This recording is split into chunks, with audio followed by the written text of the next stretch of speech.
Hey, you. Hey, I was playing Earth, Wind, and Fire because I hear that's what you guys love. Yes.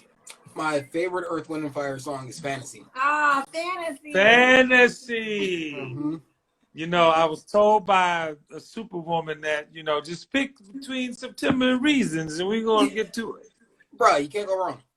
Can't go wrong. How are you, beautifuls? We're It's so good to see your face. We're joined by an It's good extra. to see you. We have a stowaway. I guess it looks like someone smushed their faces together and made that little one. That's how they're made, right? You smush your face. You smush something. Tommy! I miss you guys, man. I feel like we were on a tear, and then I just haven't seen you in a year, and I don't like it. I know. But no. And haven't seen a lot of people, unfortunately. Yeah. And I ain't getting on a plane, so this is what we got. Well, before we start the show, I just want to tell you guys, when my wife and I had the opportunity, to do Black Love, my wife was super apprehensive. Yeah. She didn't want to do it. She doesn't like to be out in the front, and she really enjoyed it. And a lot of people enjoyed our conversation on your show. So cheers to you guys. I appreciate you. It was amazing, amazing time. Well, we are really grateful to you guys. It was a lot of fun. I'm shocked that she didn't want to do it. She was great. Child, do you know during the pandemic we've been offered a TV show by E. We had to turn down because she don't. I'm like, baby, it's called. I forgot what it was called. It was something to the effect of something like Boss Families, not Boss Families, but something like powerful Black visual on TV weekly. And I love it. But here's the thing. I'm with her. It's like I love you, and I'm here for you. I don't want to do this shit. Right. Where it's just like, look, I don't want to do it. I don't want to be in front of a camera. I don't want to be in front of a TV camera. I don't want to be in front of an IG live camera. I don't want to do any of it. Like, no, but you know what? I think it's important. It's important. And the reason I wanted you guys on, because it's important that people can see the people behind it. It's such a connectivity. Like, even with me, people think I really don't. Hello. People really don't think that I take my wife places because I don't want to take her. She don't want to go. And I'm like, babe, they keep asking me, where you at?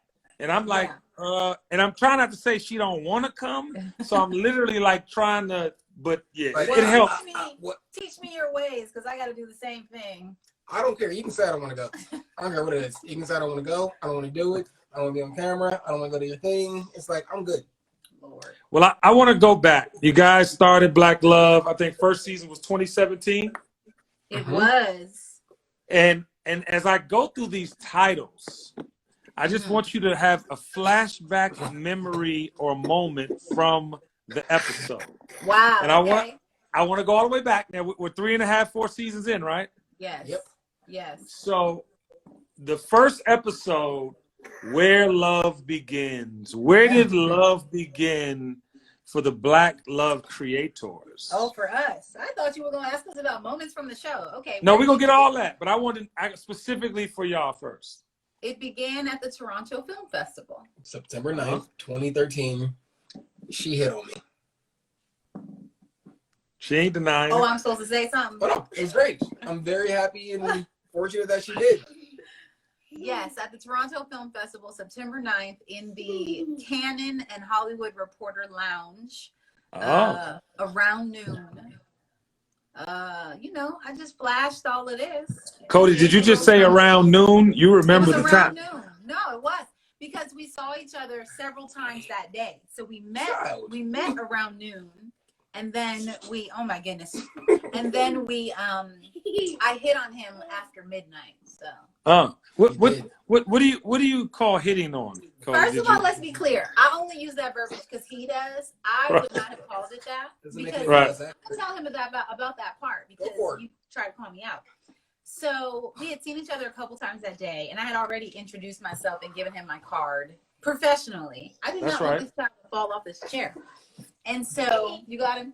And so by the time we saw each other, so when I gave him my card, he was very much like, okay, cool.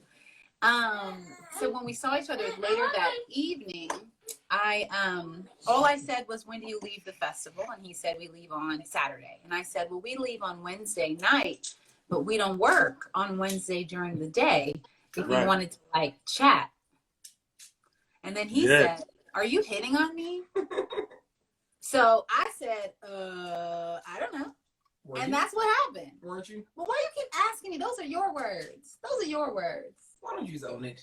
Here's the thing. She owns it sometimes. Other times she's like, no, I didn't do it. I guess I shot my shot. Well, you shot your shot and you won. You won. You have the children as proof. You have an amazing show as a testament to your union. But where love began. What do you remember most about that episode? About how love begins? The first thing that came to my mind is probably Viola and Julius talking about her credit. And she was scared to tell him that she had bad credit. And when she told him, he said, I knew your black ass had bad credit from the moment I met you. But that's okay. We can use up mine. Brooksy, who's that? Who is that? You got to show him. Who's that, Brooksy? You know who that is? Barack Obama. That is our forever president, baby. Yes, it is. So that is amazing.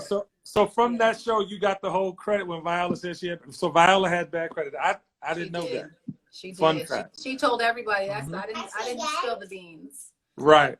So you go first season. In the first season, you had four episodes, right? Yes, we did. The final one was Getting to Forever. Yes. And so we're all trying to get to forever in these relationships, child. You know, it's a work in progress, child. We're trying to get our significant others to do the you know what I mean? It's getting to forever is the goal. What do you remember from that show? You know, Tommy, do you want to say something? You can go first. Okay, what are you putting in my hair, child? So two things jump out at me. One is that the oldest couple in that episode had been married at the time 78 years. Mm-hmm. What? Yeah. Yep. Reva and Arthur Louis. Wow. And the Tuskegee Airmen. yes. And so by the time it aired, because we shot those interviews in 2015, by the time it aired, they had been married 80 years. Wow. But we... literally 80 years. And so they've been married longer than we've collectively been alive. Yeah. Wow. Yeah. And they got married at like 10, 14. Yeah, How old? They're 100? Literally, I think he proposed when she was like 16 or something. And he was like 20. Yeah. And then they waited a year. Not on purpose, but they didn't live in the same place. Wow. So we're gonna send him away in a minute, don't worry. And the other thing that jumps out at me is the song at the end of the show. This beautiful song that Tommy had a hand in writing called What was it called? It was called My Word. The artist was Darren Day, Morris Day's son. Beautiful voice. Tommy had a hand in writing and producing that song. And those two things jump out at me. That's amazing. One fun fact. So I've only cut maybe two things on the show. And so the end montage of the first season, I cut. And so we had an editor who's great, who we've been working with for a long time and is super talented. The montage was something that it was like, now it's a thing as part of the show, but we didn't quite know how we were going to end it because we were figuring things out. And so we were at the office and we got there at like, I don't know, 9. We used to like basically live there. All I remember is the nights we would put him to bed. We had a crib at the office. Yeah. You were asleep behind me as I was cutting. He had to be just born. Yeah, he was born October 2016, and we had to turn in all those episodes you saw in 2017. We had to turn them in January. Correct. Wow. And so Cody was asleep behind me we've got this like futon sofa thing. He was asleep in the crib, and I cut that finale from about 9:30 until about 2 in the morning. And so I woke her up at 2. She watched it, and she was like, "Oh, that's what you were talking about." Yeah. No, it's a serious dedication. So we get into season 2. We have 8 episodes. Yep. Yes. That was a part of that. And then, so, I mean, one of the titles I love in this is accountability. Like we as old married folk, you know, we can honestly say the further we go, the more accountable we are. How do you guys feel about that?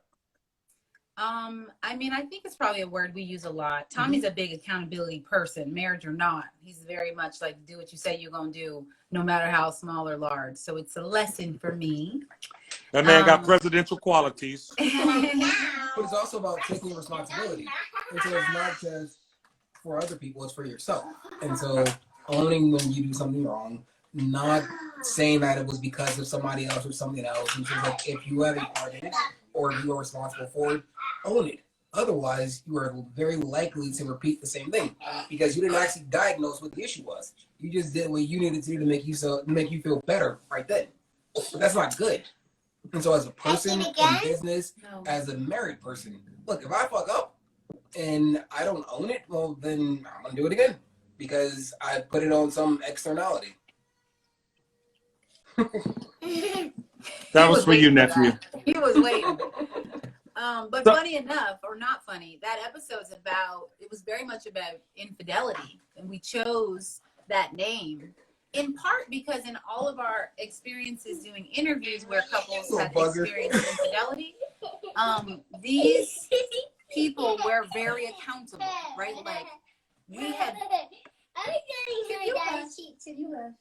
we had learned at that point, specifically from Neil Brown Jr., how much accountability affected a couple's ability to bounce back, to make it work after infidelity. All right, you're gonna have to. You're too loud, bud. We're gonna have to. You gonna chill? I think he really likes you. Here. I really like him too.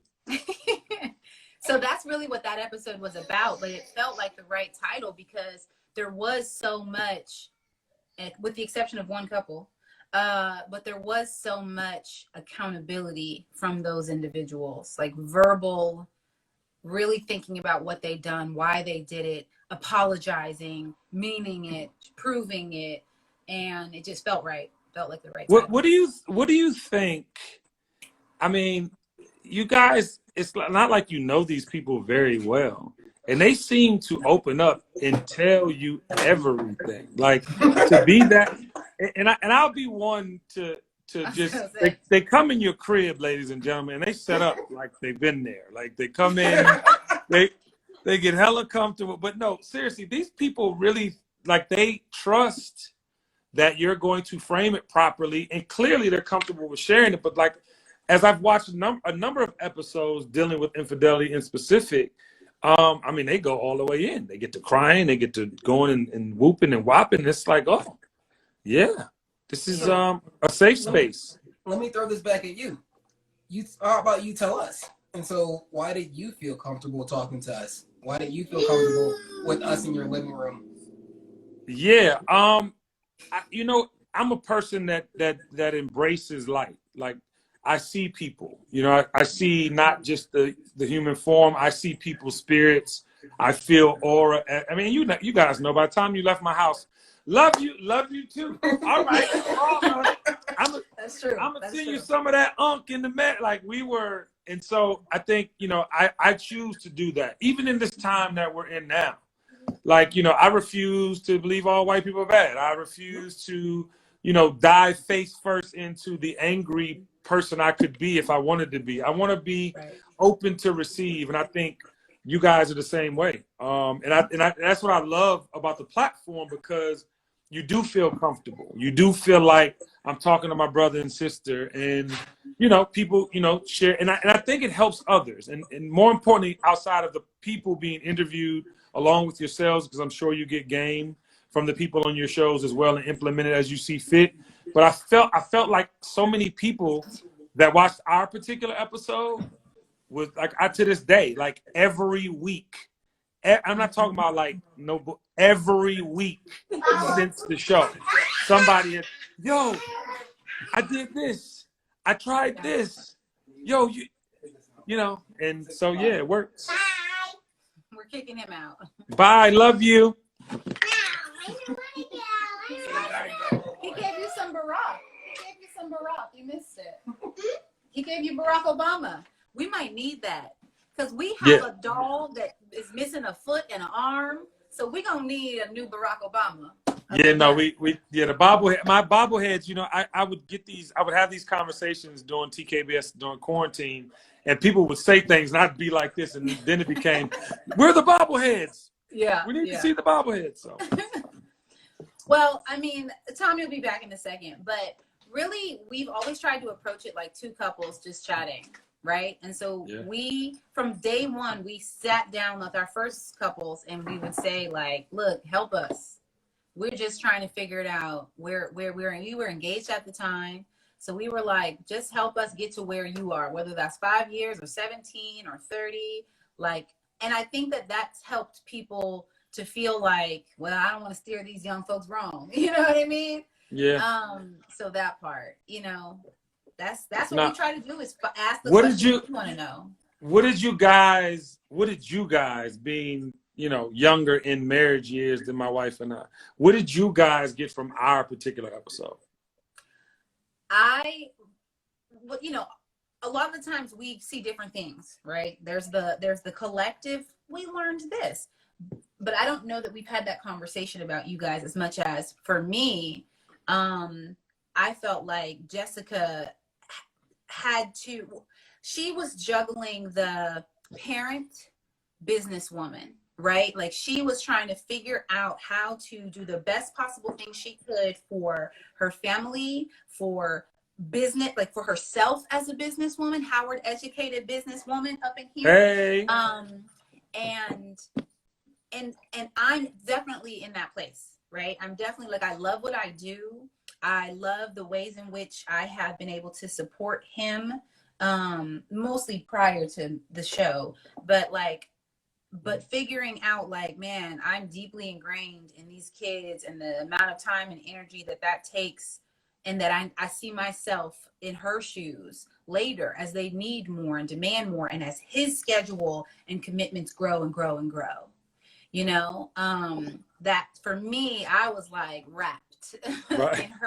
in her experience, coming to a place of, it's okay. It don't have to be what nobody else is. I don't have to, you know, be defined by any other woman. I'm me, and I'm doing what makes sense to me. So we did talk about that.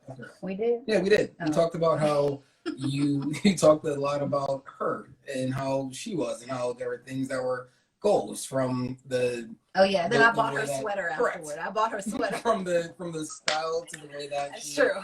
stood in, just sort of who she was, and managed to juggle those things. Yeah. And for me, it was you were very quickly just like the homie. Yeah. And I have no filter. I have no right. idea how to filter. Right. And I don't know that you do either. And so that part. And so it was just like, okay. Like they went through some shit, and he's talking about us, being very honest about it, and I respect that, and I can fuck with that. And those sort of things that I relate to, because look, people relate to things differently, which is why we have a lot of different couples, a lot of different experiences. But I'm a guy. Like, I'm a guy's guy. I'm from the hood. It's like, you know, we both got beards, and it's just like there's a way that we deal with stuff. Exactly. You still got your hairline though. True. That's right, it's working for you. It's working. But you know what? I have hair, just not here. Single barrel uncle, nearest. Still ain't got Let it go. Let it Still go. ain't got the single barrel. Oh, it's not happening? You got it. So second time around, fifth episode, second season. And I'm getting specific in the episodes because some are fan favorites, but what do you remember about that? Tina and Richard. That's the first thing that came to my mind. Tina and Richard. Wait, he's not. Never mind. What? Oh yeah. The world made a meme from them that we did not participate in, but they made it. But nevertheless, I loved them. I wanted to do that episode for so long because my parents were divorced. You know what I mean? My father had remarried, but my mom has not. And so I wanted to show couples second time around, or third in some cases. And we had learned collectively through the experience of interviewing all these people, how many people, like, there was so much perspective gained from those that had been married before. Yep. You know, that we and going into another relationship. So correct. Married This once and then valuable getting to anybody. Yep. So we were like, let's just do a whole episode on it. It was not just to uplift those looking for love the second time, but like these people have learned some stuff, applied some stuff, and found, you know, their one. Correct. And for me, that has to be, yeah, that has to be. I mean, you know, especially when you have kids. You know what I'm saying? Like when you have kids and they're grown, I feel like it's one thing, right? Because the kids are grown. They saw whatever they saw. They get it. Okay, I'm moving on to. But to have like young kids and to have to remix, add on blended families, and that's another thing I love because you've had several of those. Yep. You know, and what was the most memorable of the blended families? The one that just jumped out at me was David and Tamala. Yeah. But what about you? Michael and Alicia. Woo! Michael and Alicia Beach. I want to preach on that. And then got 8 kids. Michael Beach has 8 kids. Yeah. Wow. And 4 from his previous marriage, 4 from his current marriage. Which meant that he went into his marriage with 4 kids, and the idea of more kids was like, nah. He was not trying to do that. And one of the things that he said was that he joked that, like, you know, most people don't have 8 kids. Like, I'm a little crazy, right? Like, he made a joke about, like, that's just a lot of kids. Right. And I was like, you know what? A lot of people have a lot of kids. Like, there are people out there with 8 kids. There aren't people out there, a lot of people out there taking care of 8 kids. Hello? And Michael Beach's commitment to his children and his wife and the friendship that he has with his first wife and the way that they all can work together to make sure their kids are happy and healthy and their household runs, to me was like hands down had to be shared. Had to be shared. But it's even more than that. Talking about blended family, his ex-wife lives with them. Yes. Wrong. Now, I want to ask you this question. Today's your anniversary. How does that work? How? I mean, I understand being secure, but how does that work? How did it work for them? How did it work for them? I don't remember.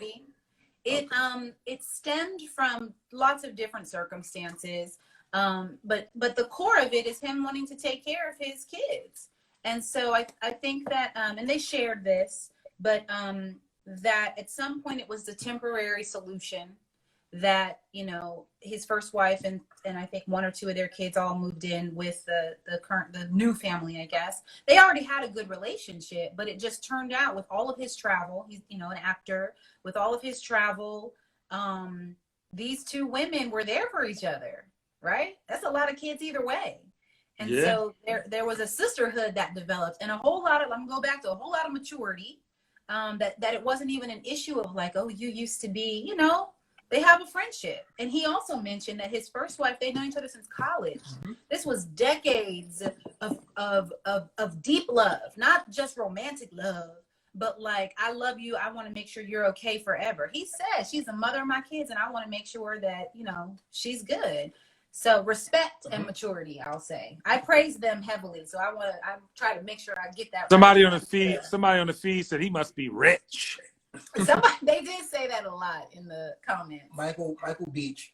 The thing though for us has always been about us not judging our couples. And so, look, will that work for me? No. Does it have to? No. Doesn't need to. Not my relationship.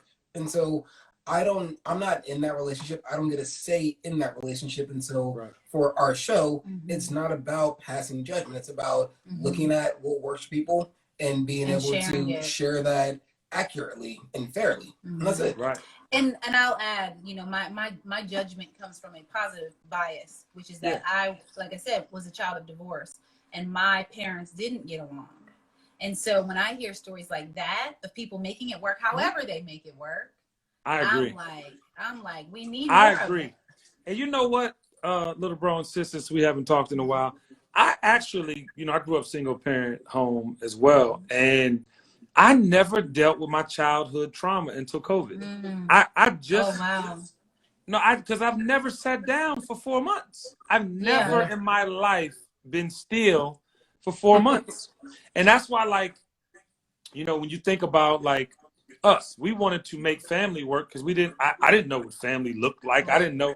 Cosby Show was my example, right? Like you wanted your kids to be like a different world and go to school.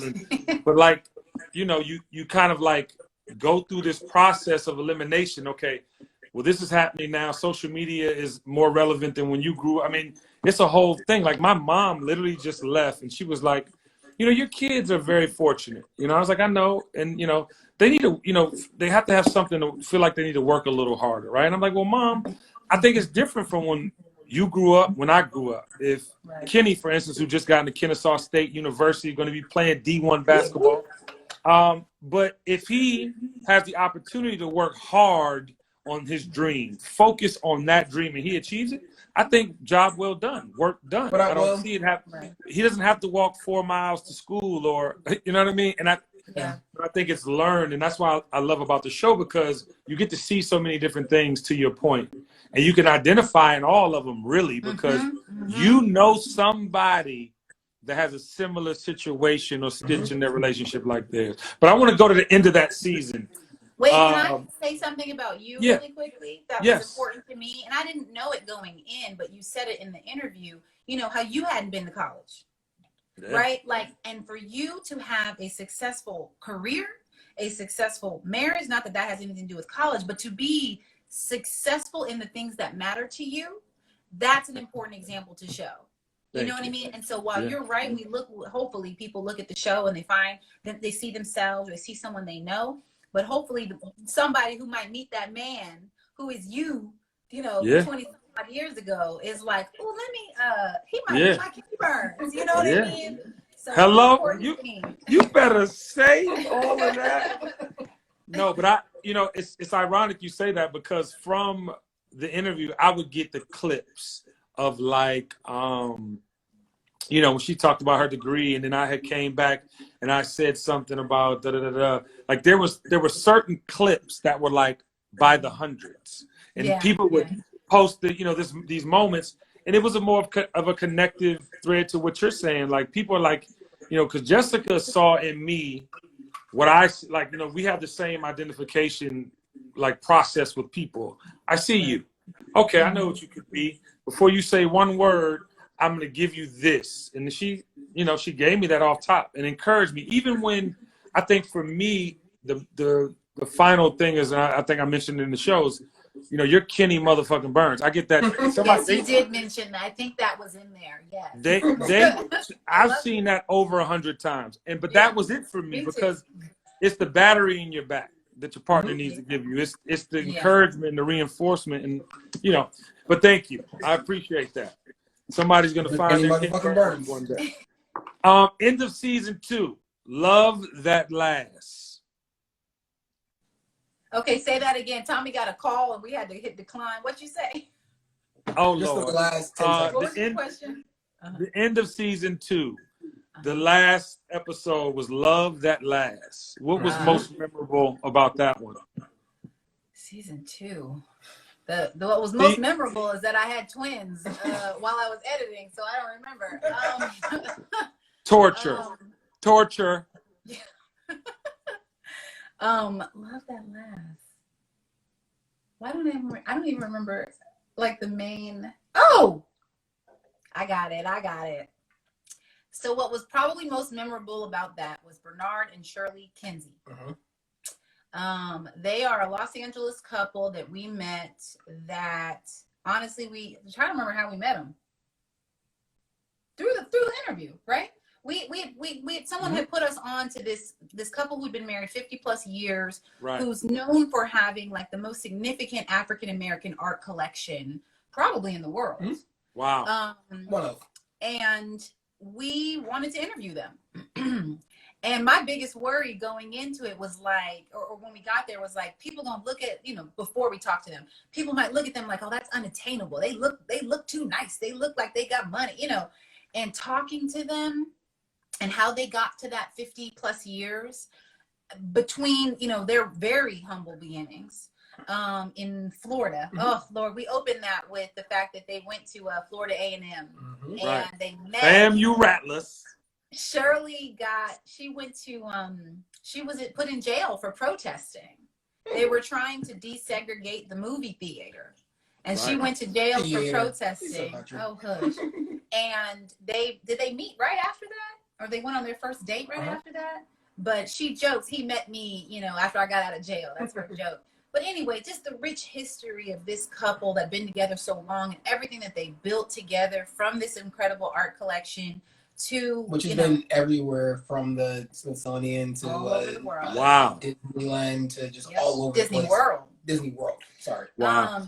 And we just love them. Like we just loved them immediately and learned so much from them about partnership. They hosted an Obama fundraiser at their house. Like they're just they be doing them things. Very, very cool people who have committed their lives to enriching others in a big way. And they're very big in our community.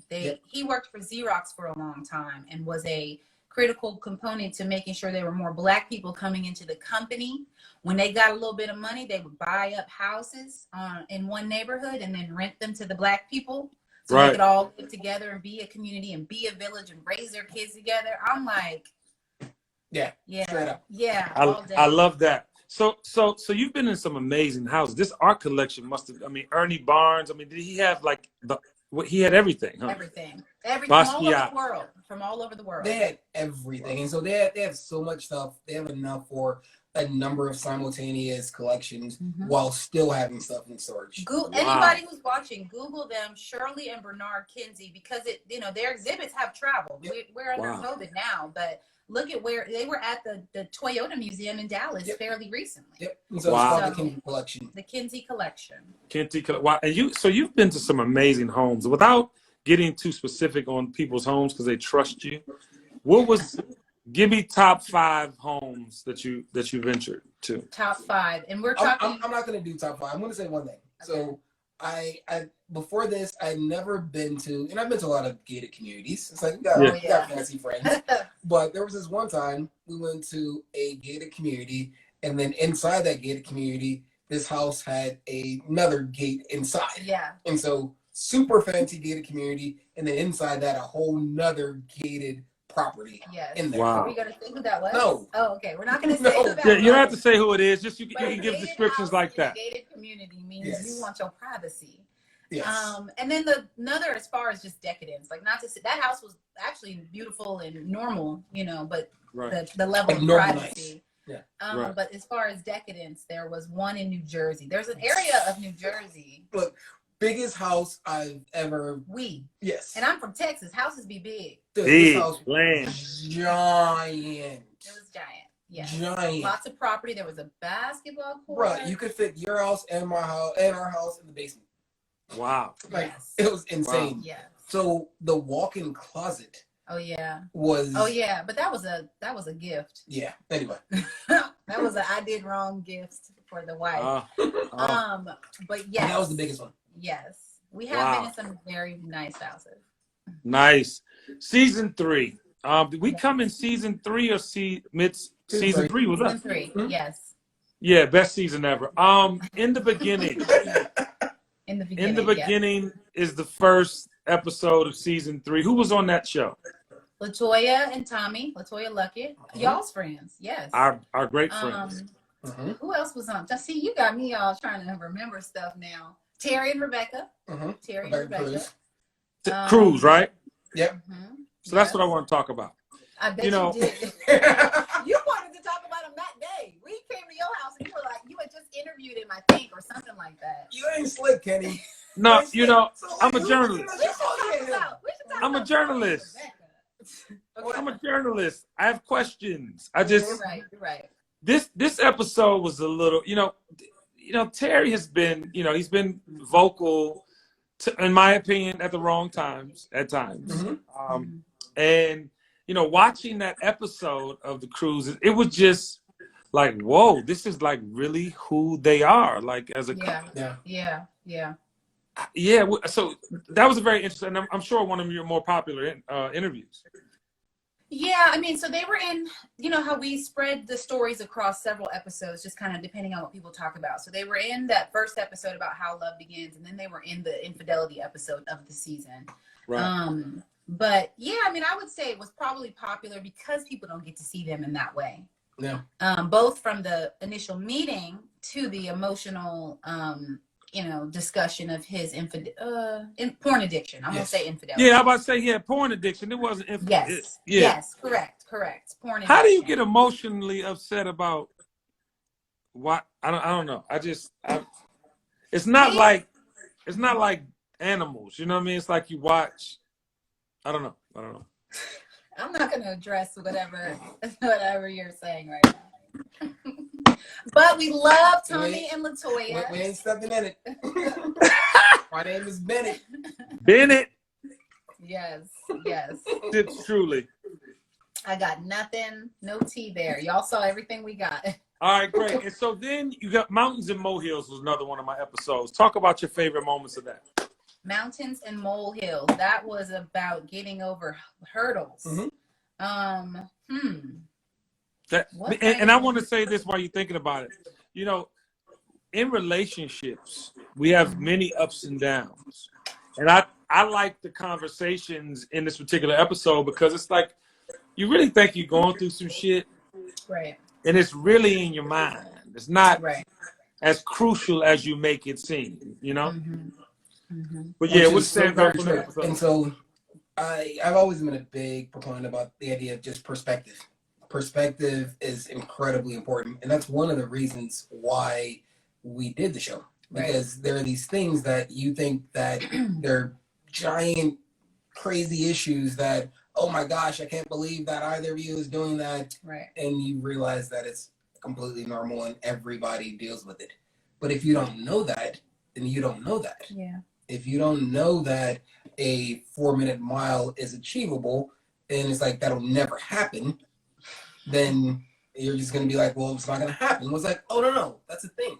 That's a thing. Marriage isn't this idea that is the way we see it or have seen it on TV and film for years. It ain't that.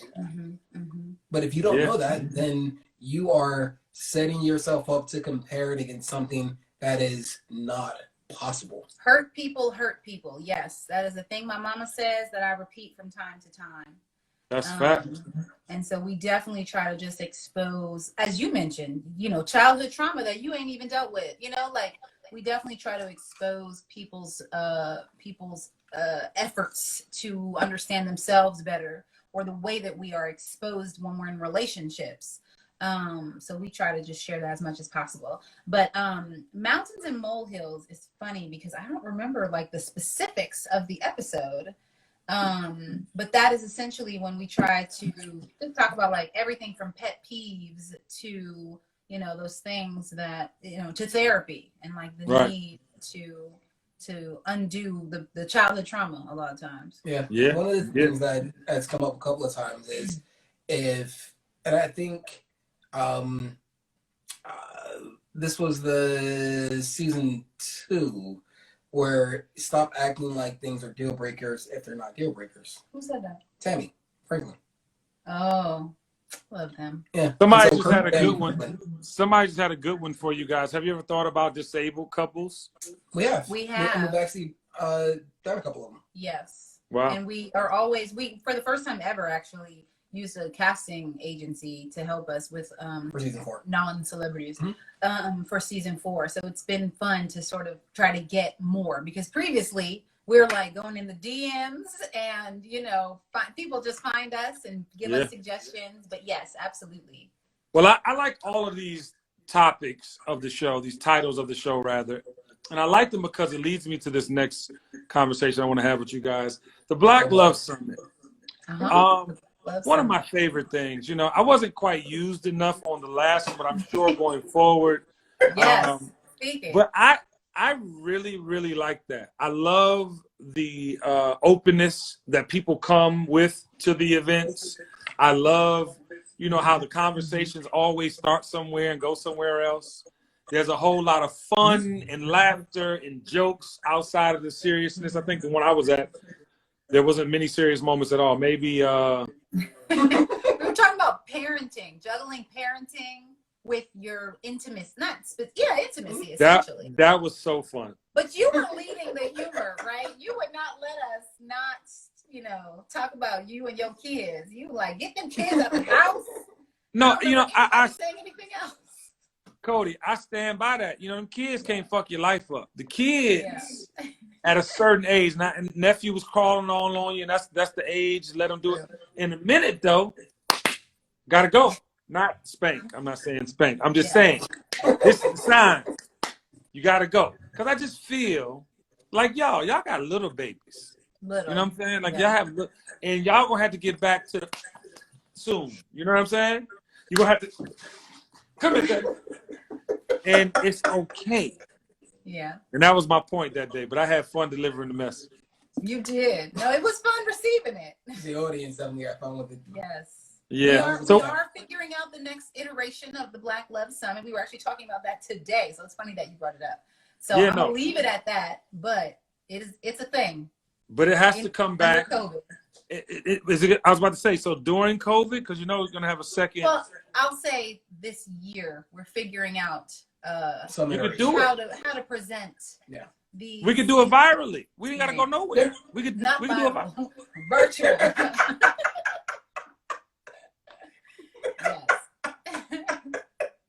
That too. But no, 100%. Like I'm with you 100%. And then it'll go viral. Right. I think that's what he's trying to say. Right, viral. Yes. You know, I'm a man of many words. I'm a wordsmith. I'm with it. Yes.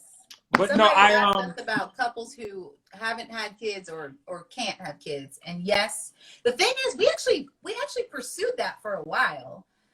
Couples who chose not to have kids, and we kept getting couples that couldn't have kids, and so the weight of we didn't ever want to say that everybody should have kids, and if you don't have kids, it's because you couldn't. You know what I mean? Yeah. So it's interesting trying to find couples to talk about that in a way that's like, we consciously chose not to have children. Here's why.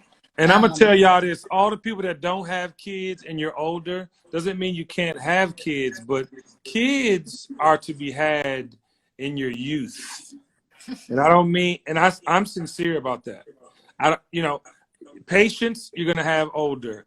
You know, you're gonna have, hopefully you're more financially stable. But the kids need energy, because that energy they have is no joke. And you want to grow with your kids too. If I could suggest, and I'm not trying to talk anybody off the ledge that wants to have kids later, but if I had to suggest, and I was speaking to mentees, get it done young. And I'm not saying 20. But not too young. I'm not saying 20. I'm saying mid-20s, late 20s, latest, because you want to be functional. That's all I'm saying. My personal opinion. We're mid. We're 30s, and ours are three. There's 3 of them, and that was the oldest that you saw. So the little ones, they all 3 wore me out last night. Ain't no more. Yeah, there's no more. Done? You sure? Look, I never wanted 3 to begin with. I love my kids very much. I did. I wanted that man don't have no filter, y'all. He don't have no filter. Look, I told her that the only way we'd have 3 kids was if she had twins. And if she had twins. I did it. Crazy. So again, I love my kids to death. That doesn't mean that all of a sudden I'm gonna go back and pretend that I said something different or wanted something different.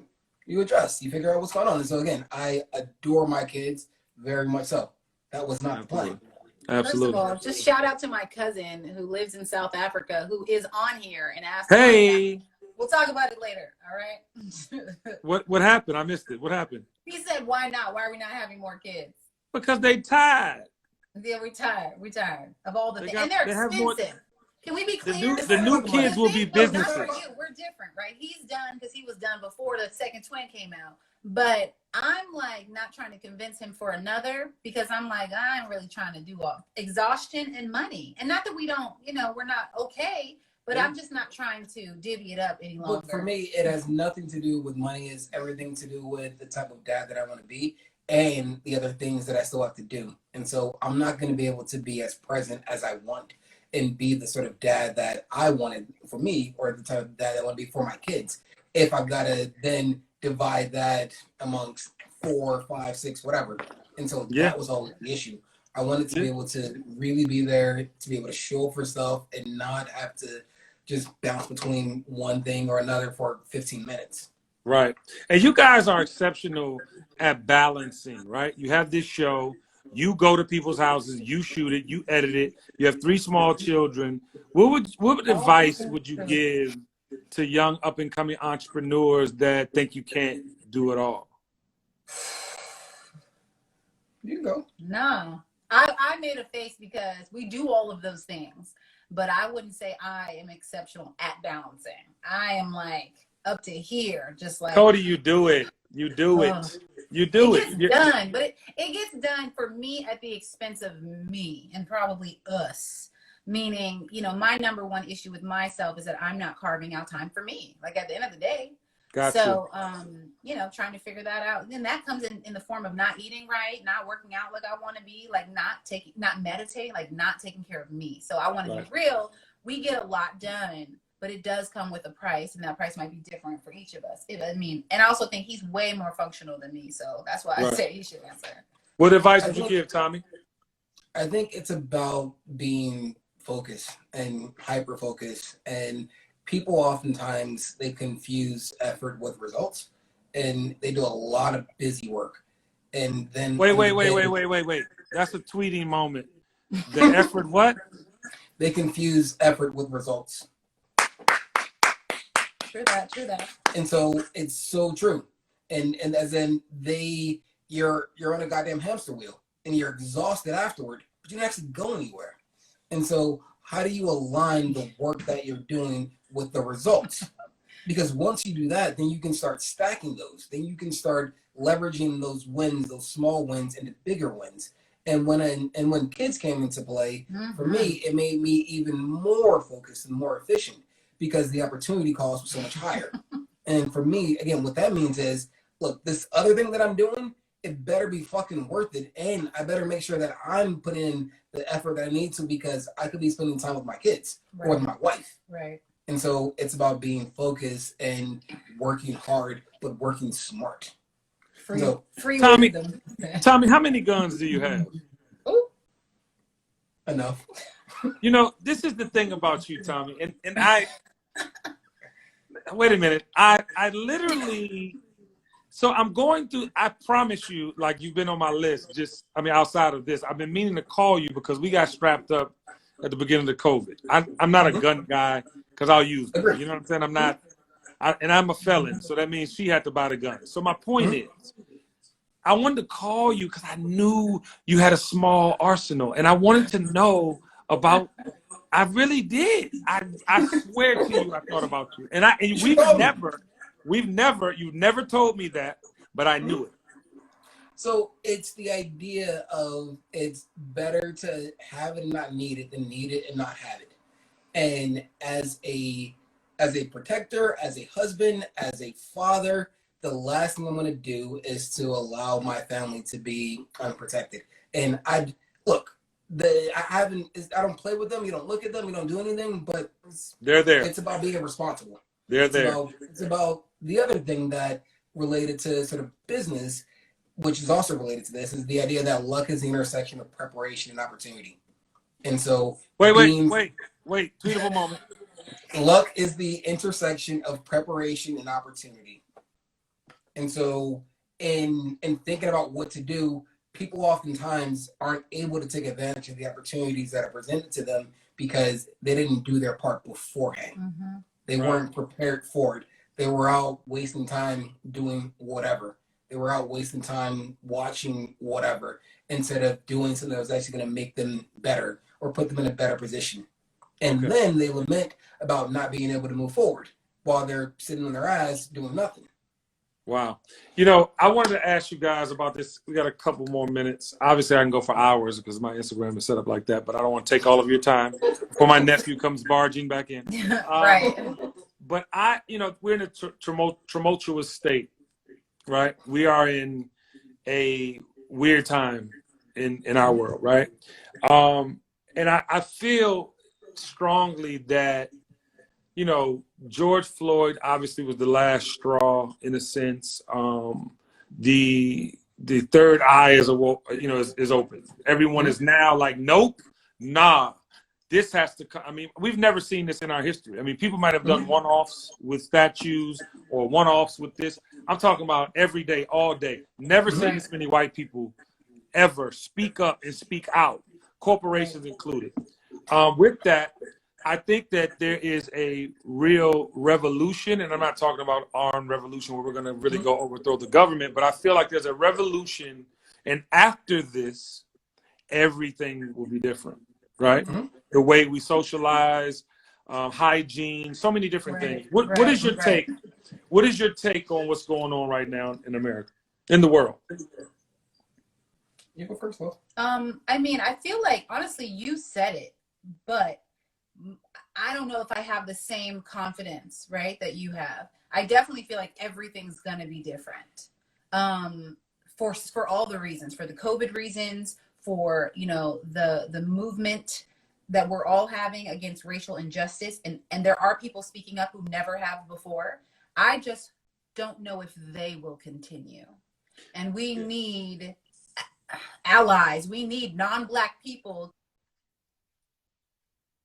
to white people. And I didn't say that to be PC as much as white people and others, to continue to speak up and push for change in addition to us. The way that Kendrick put it is, we don't need allies anymore. We need accomplices. Yeah. Yeah.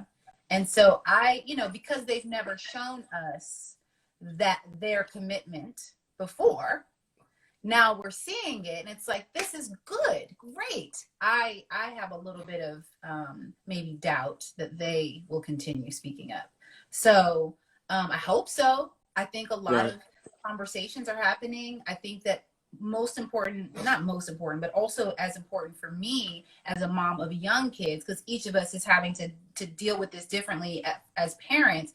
I am seeing a lot of, I think the change happens for even some of those scared white people who aren't saying anything out loud, but they are actually buying books and talking to their kids a little differently. I know they're doing that, or at least I think they're doing that. So my point is, it's so layered. It's so layered. And all of these things have to happen and continue to happen for long-term change. I think that, look, protests are important. Tweeting, posting, important. That's not the work, though. That's the sizzle. Right. And so people need to remember that is not the work. The work is figuring out how to do stuff like what just happened in Georgia, in your state, where they had no goddamn hate crime bill, which is ridiculous. Right. In 2020. And so the work that went into to mobilize all of what people were feeling and to actually have policy change. It's not just about reform. It's about, how do you change things? Right. How do you change the broken system? How do you change the system that is also broken because it was designed that way? Right. And so how do you figure out how to really get in and figure out the shit that isn't working, the people who aren't working, the people like fucking Jackie Lacey, the DA in LA, who has prosecuted fucking nobody. Right. And so those are the things that need to happen. Otherwise, back to what I was saying earlier, we're all on the hamster wheel. Yeah. We're all going to be really tired. And I feel, and I agree. And I feel, because I'm not an activist, nor am I a politician, but I care about my community, and I've mentored thousands of young men and women directly and indirectly because of the social offering. I have been interviewing up and coming, candidates and up and coming, politicos that have a vision for our country. And I was pleasantly surprised by John Ossoff here in Atlanta, who will be running for senator. He's been endorsed by John Lewis, and he's a very, very bright guy. And if you didn't get a chance to see that interview, check it out. And then I also just had yesterday the Democratic nominee for Senate in Idaho, Paulette Jordan. And to your point, Tommy, I think, the ideals of the bigoted, racist generation that structured this government on their behalf, the small, minute pieces, albeit that they're powerful and have a lot of money, they're very small in the thought process of what's going on. I truly believe that, and I want to see change in government, because one, I didn't really understand until till recently, till Obama, and really understand the importance of local and state. as well as federal, right? I mean, people think president's the only thing. No, these 200 judges. Yeah, like those things matter so much more. So much more. But that's like, why you don't think about the DA or the sheriff or those other people. But I will say one good thing that's sorry to cut you off. One good thing that's happening now is that people are sharing that. There's information being shared to raise our awareness of, okay, vote at these levels. Like vote, but remember you're voting to vote at these levels and what that means. Like I feel like that's one thing I appreciate that is happening now that hopefully continues, but is valuable right now. The recognition of what steps we need to take for great change. Absolutely.